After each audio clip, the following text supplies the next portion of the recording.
So welcome to the Royal Adventures Destination Debut mini webinar. My name is Shannon Burnett, and I'm the Assistant Director with Alumni Programs in charge of the Traveling Owls portfolio. Before I turn it over to Royal Adventures, I wanted to provide some friendly Zoom reminders. So we do ask that you keep your audio on mute unless you are speaking or asking a question to cut down on background noise and allow for the presenter to remain visible for those watching in speaker view. Carla and John will give their presentation and then leave time for questions at the end. However, if you think of a question while they are presenting, you're welcome to write that in the chat and we'll make sure we circle back and get you an answer.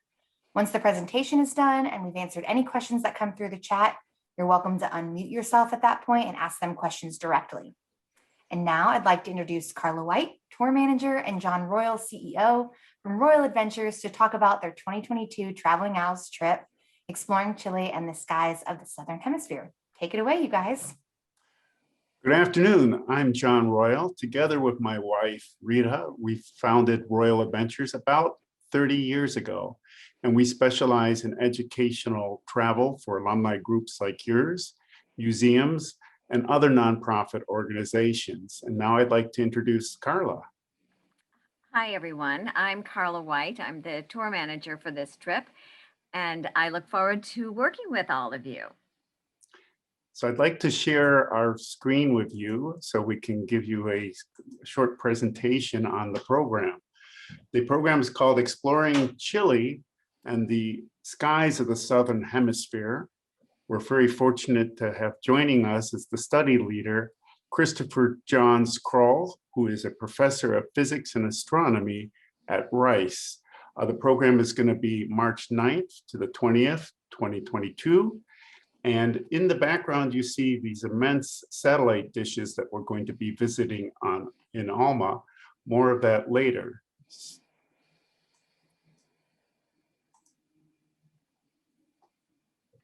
Why Chile? Well, my last trip was a family vacation in January 2020 to Chile, just before the world shut down. It was my first time to Chile, and I visited most of the locations that you are seeing on this trip. And I can tell you that Chile far exceeded my expectations. And I wondered why it took me so long to travel there. It really provides such an array of amazing activities and truly unique adventures. So first, we're going to be flying into Santiago, and there we're going to see the remarkable pre-Columbian museum, one of the best in the world, and also doing a short tour of Santiago. Before the next morning, we're going to be flying all the way to Calama in the north. From there, once we get off at the airport, and just one tip, when you fly there, be sure to get a window seat, and you'll see wine, a little wine. We take about an hour bus ride to a small village called San Pedro de Atacama, where we'll stay for 3 nights. After that, we'll take a ride of 4 hours into the desert and to a mining city, Antofagasta. And the reason that we're going to be staying there is to visit Paranal, which is a remarkable optical observatory. Then we're going to go heading back to Santiago, and the next day we're going to fly to Temuco, to the Lake District, and transfer to Pucón. On the way back, we're going to stay at the Casablanca Valley, not stay, but we'll visit the Casablanca Valley and a winery. So I'd like to tell you a few facts about the Atacama Desert. It's the oldest desert on Earth. It's had a semi-arid condition for about 150 million years. And it averages less than 1 millimeter of rain per year. It's a geological wonderland. There are volcanoes, geysers, salt flats, alluvial plains, moon valley lagoons, and more. And there's quite a bit of animal life. Aside from birds, there's vicuñas, which is a cousin of the llama, viscacha with a rabbit with a long tail, and you'll see 3 species of flamingos. So I'd like to introduce a short video that one of our managers took, tour managers, on a trip that we did with another alumni association, UCLA. Next. This is what you'll see from your window. That's why I told you to get a window seat on your plane. This is the Chocsa Lagoon. These are tremendous salt flats where the flamingos gather. You can see the remarkable topography in the background.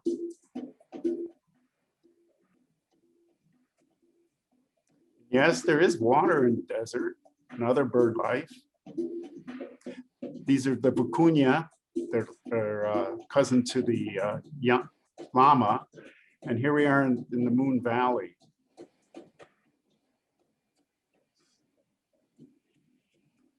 Again, the remarkable topography of volcanoes.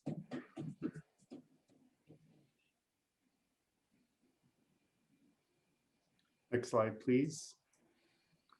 In addition to these areas, you'll also be seeing the El Tatio geysers, and we're going to be visiting San Pedro de Atacama, a small village there.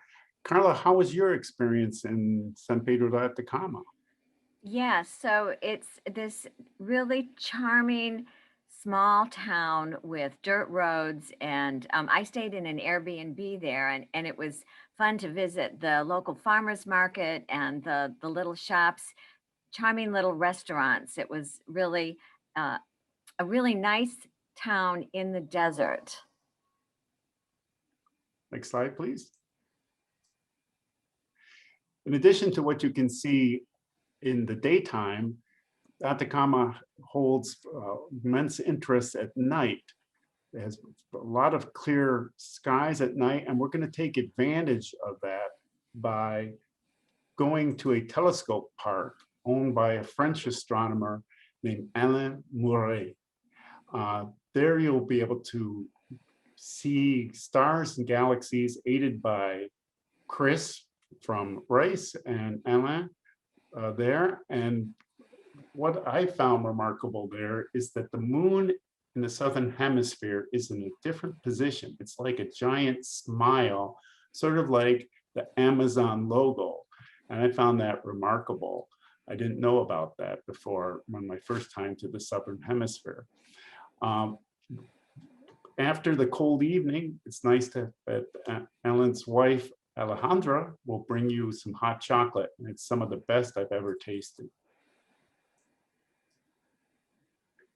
We will be going to ALMA, and ALMA stands for the Atacama Large Millimeter Submillimeter Array. You can see why people call it ALMA instead. It's the most complex astronomical and powerful observatory ever built on Earth. It's an international partnership between the United States, Canada, Japan, Europe, South Korea, and Taiwan in cooperation with Chile. And unlike an optical observatory, these are radio telescopes, and they observe light that is invisible to our naked eye. And this is fundamental if we want to know how stars and planets are formed. I am going to show you a brief video that was taken by our tour director, again with a UCLA group that visited the observatory with us. Here's the bus ride early in the morning to Alma. And you can see the topography. This is the base station, where you go up from the base station to 16,000, about 600 feet. This again is the base station. This is where the astronomers operate these huge telescopes. And here we're going to the telescopes. These are immense tractors that pull these telescopes around. They all can operate in unison, but they have to be positioned to where the astronomers want them. And they also have to be cleaned.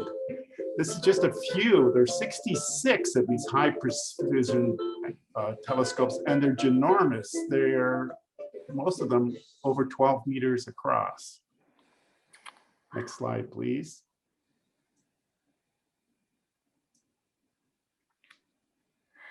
We also visit the Puritama Hot Springs here in the desert. It's a a series of 8 large pools of geothermal spring water located at the bottom of a canyon. And what surprised me the most, well, having water in the desert, but to be able to do bird watching there from the patio overlooking the springs. There were actually a lot of birds in the Atacama Desert. It was really fun. Next slide. So in addition to going to Alma, we're going to Paranal, which is an optical observatory. And they have, it's called the Very Large Telescope, VLT. It consists of 4 8.2 meter telescopes. We'll actually go inside and see the mirrors, and you can see the scale in the picture of the people to these immense telescopes.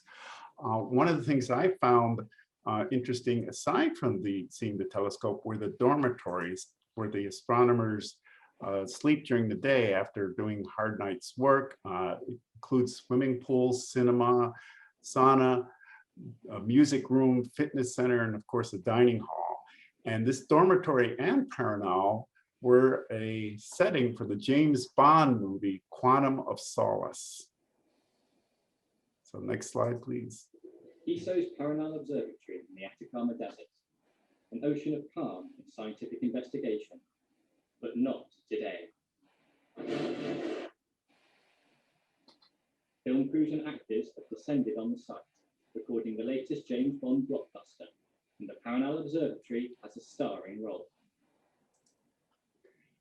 So you can see there's some excitement aside from the stars sometimes at these observatories. Across from Paranal, and maybe the next setting for a James Bond movie, is the VLT, the Extremely Large Telescope. This is under construction, and when I was there about 3 years ago, I saw the base that was just being constructed. You can see at the lower part of the slide, although this is just a rendering, the scale with that car compared to the 130 feet diameter mirror that's going to be installed. Again, you can see this from the nearby peak of Cerro Amazonas. Well, from the desert, we're going to make a transition. We're going to Pucón, Chile's Lake District. I took this picture on the way to Pucón, so it's from the roadside. Carla, you went to Pucón not too long ago. Tell us some of your impressions, please. Right, I did go there, and I'll tell you, after having been in the Atacama, it was quite a contrast because the San Pedro de Atacama is this small indigenous village, and then to go to Pucón, which is this charming Swiss-like village that's located on the lake with this view of the spectacular volcano. It was quite a contrast, and paved roads and these really nice shops and incredible restaurants. Yeah, I'm a bit of a foodie, and I like the food there. The restaurants are very good there. One of my favorite restaurants is a restaurant where they cook the meat over a wood fire, and they actually bring, which is kind of a Latin American tradition in this area of Latin America, a variety of meats on a grill right to your table, sizzling, and there are coals actually underneath that meat there, as you see in the middle picture.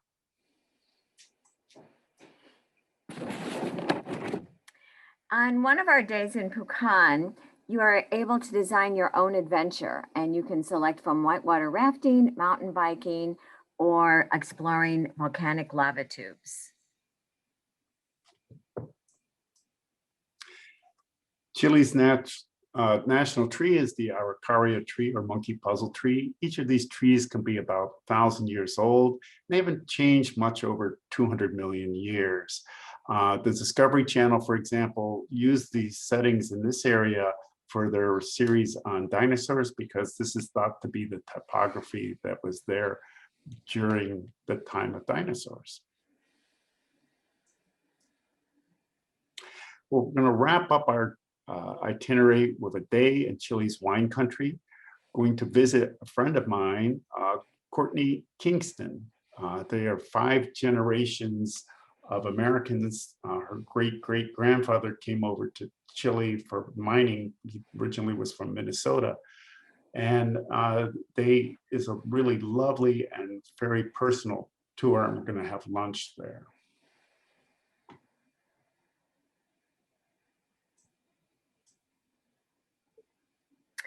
So what to expect?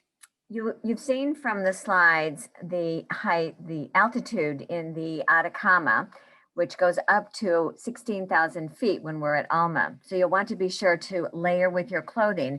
Of course, at sea level in Santiago, it's going to be very pleasant. And even in the Atacama during the day, it can be nice. But you'll want to be sure to layer. Now, there's a medical release form that will be required. I'll be sending you out the information on that closer to the departure of the trip that we need to have in our office, that your doctor does this, signs this medical release. But then again, once we are at Alma at the first level of 9,500 feet, you will have another medical test before being able to ascend up to the observatories. But if you don't, I mean, and sometimes it happens that you don't. I had a study leader from another university that didn't pass, and it's still very interesting at the operation support facility. The longest traveling time you'll have is the 4-hour drive when you go from San Pedro de Atacama, where we see Alma, over to Antofagasta, where you have the other observatory. What to bring? You're going to need plenty of things to protect against the sun because you're going to be at a high elevation and doing a lot of walking. So good walking shoes or hiking shoes. Travel will be by jet aircraft and motor coach. And certainly, you know, for that 4-hour drive, we make certain that these motor coaches are very comfortable. What's not included, the international flight to Santiago, meals not on the itinerary, incidentals, COVID testing, and gratuities to the tour director, which is at your discretion. Before the tour, we're going to go, we have a pre-extension optional from March 4th to the 10th to Easter Island. What impressed me when I went to Easter Island was the runway. It's just so huge. It was designed by NASA to take the space shuttle. But of course, what is there that is just of a wonder of the world are the Moai, giant Moai statues, and the beautiful, beautiful sunsets on this volcanic island. So let's go on to the next slide, please. At the end of the program, we have a post-tour extension to one of the crown jewels of Patagonia, Torres del Paine National Park. And you'll stay in Hotel Las Torres right inside the park. It's a lovely kind of hostel type, but deluxe, with an open bar and includes a choice of guided excursions. How was your experience, Carla? Oh, I loved it. It was really, it was so thrilling to be doing all this hiking and, you know, seeing these glaciers, and the mountains truly are magnificent. And again, this is one of the things when I said earlier that my trip to Chile just surpassed all of my expectations. And even that, like when we had a cloudy day, the water was still this incredible turquoise. It was magnificent. Yeah, I was so impressed with Torres del Paine. I brought my family there, all my 3 kids, and the guanacos and the rhea. My son was small at that time, and so the rhea didn't really have fear with him, and so he was able to get up close to them. So no crowds, really. It's unusual compared to other national parks that we have.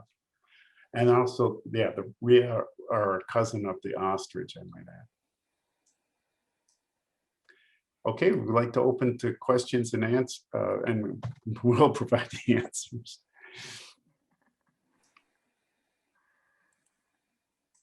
Yes, so 2 questions have come through the chat.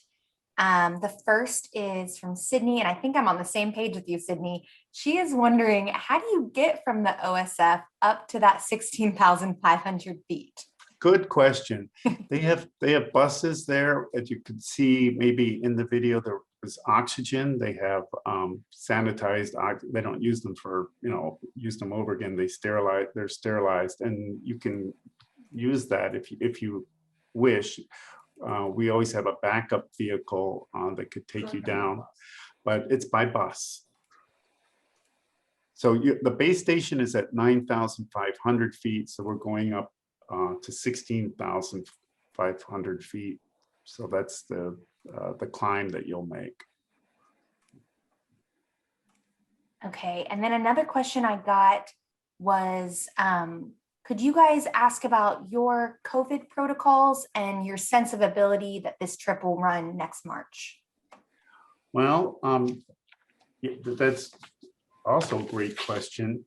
I'll answer the latter part first.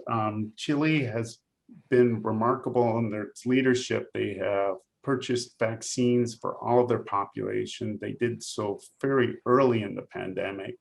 And they have a variety of vaccines, including the Pfizer vaccine, the Chinese vaccine, and the Johnson & Johnson vaccine.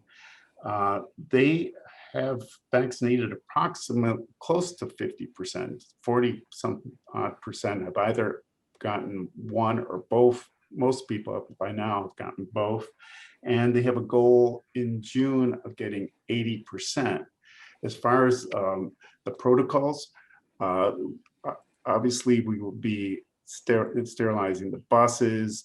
We will have our tour directors wearing masks, taking people's temperature. And we have protocols that I can share with Shannon, but the problem with protocols is that they're constantly changing. Probably, we don't know what the government, but in other places in Europe, for example, they're requiring everyone to have vaccines that are coming into the country. And as I mentioned, would be very good news is that by June, the goal of the government is to have 80% of the populace vaccinated.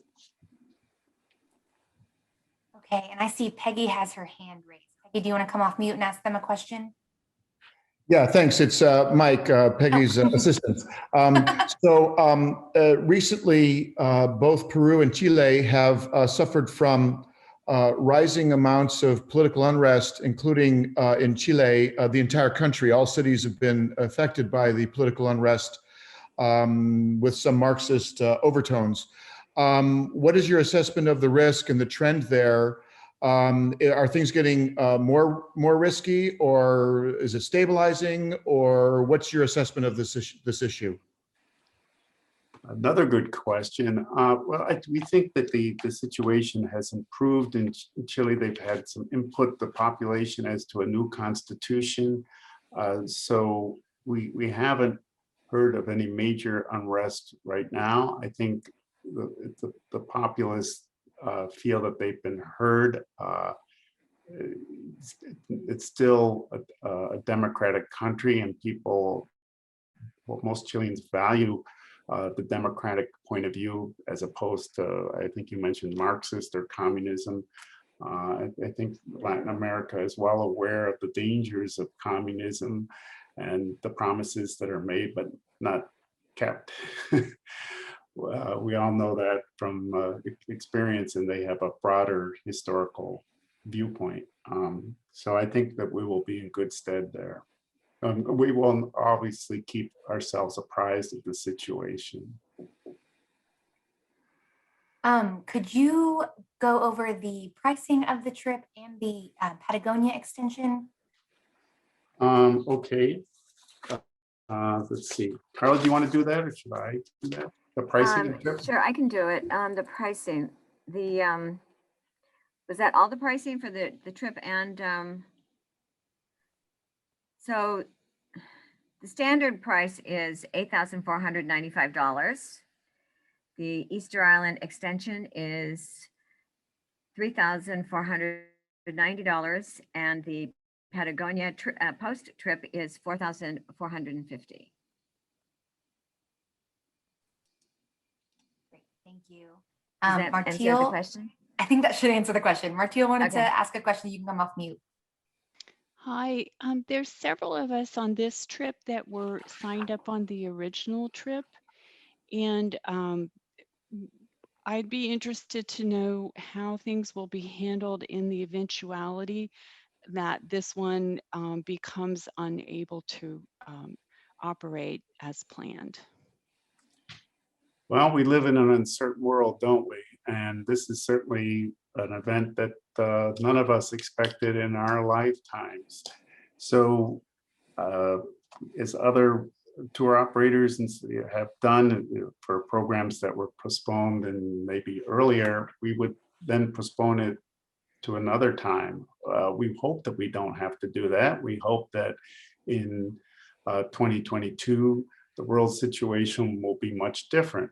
Certainly, I guess, at least in where I am from, and I'm sure where you are from, because my daughter lives in Austin, things have begun to improve and people are seeing daylight. It's a much better feeling than I guess most of us felt back in April or May of last year. So we think that the situation will continue to improve, certainly with Chile having the goal on it. They've been very on time with their vaccines and the administrating of them. If they get up to 80%, they will have herd immunity. So I think that this trip would be able to go. Chile is very strict about other countries that surround it that do not have the management that they have, like Brazil. So they are very attuned to the situation and they've taken it very seriously.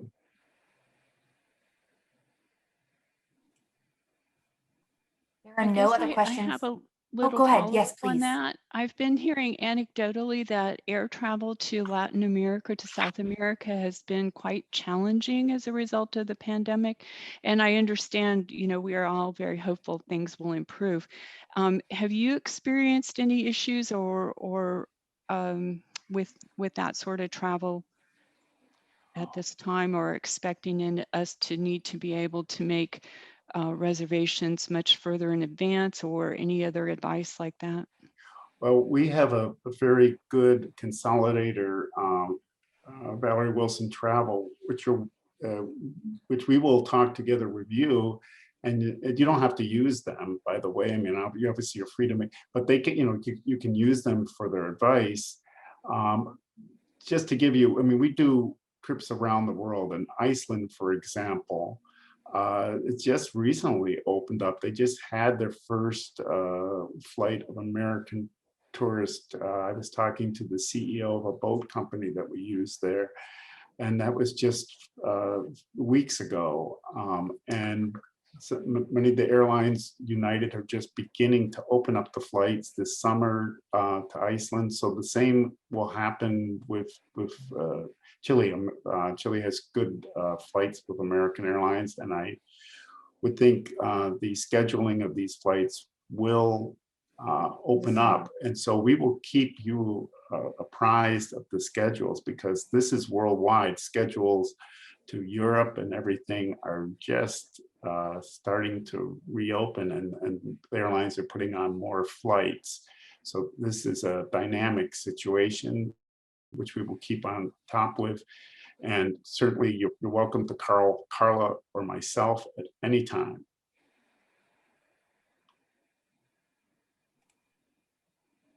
We are right at time.